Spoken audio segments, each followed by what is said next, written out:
mohli zažiť úplnú novinku, ktorá ešte na slovenskom trhu nie je, a to je vzdelávanie cez Lego kocky. Je to určené pre deti aj toho predškolského veku, aj školského veku, najmä ten prvý stupeň základných škôl. Lego aktivity rozvíjajú deti rôzne zručnosti, medzi ne v prvom rade určite patria tie motorické, kde vlastne každým tým modelom je vidno, ako to dieťa si zručnosti zlepšuje. Takisto tam ide potom aj o technické zručnosti, hlavne o tých starších detí. Prebieha to tak, že deti vždycky dostanú nejakú tému, napríklad postaviť si rybu, keď sa bavíme o téme príroda. O tej rybe najprv sa niečo naučia, napríklad môže to byť raja, naučia sa, ako raja funguje, aké sú špecifika a následne si tú raju postavia.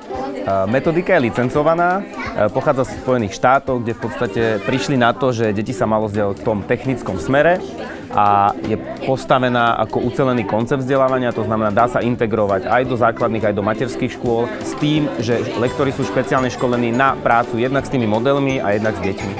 Úlohou lektora, ktorý pri Lego aktivitách s deťmi pracuje, nie je postaviť za deti ten model, ale byť vyslovene iba človekom, ktorý nejakým spôsobom navedie, ako ten model môžu skladať. Čo sa týka rodičov, častokrát sa stane, že ich to zaujíma viac ako tie deti. To znamená, je to zaujímavé aj pre rodičov. Podľa mňa to splnilo svoj účel, splnilo to očakávania, ktoré sme od tohto dňa mali. A keď sa to bude znovu organizovať, určite znovu prídeme a veľmi radi.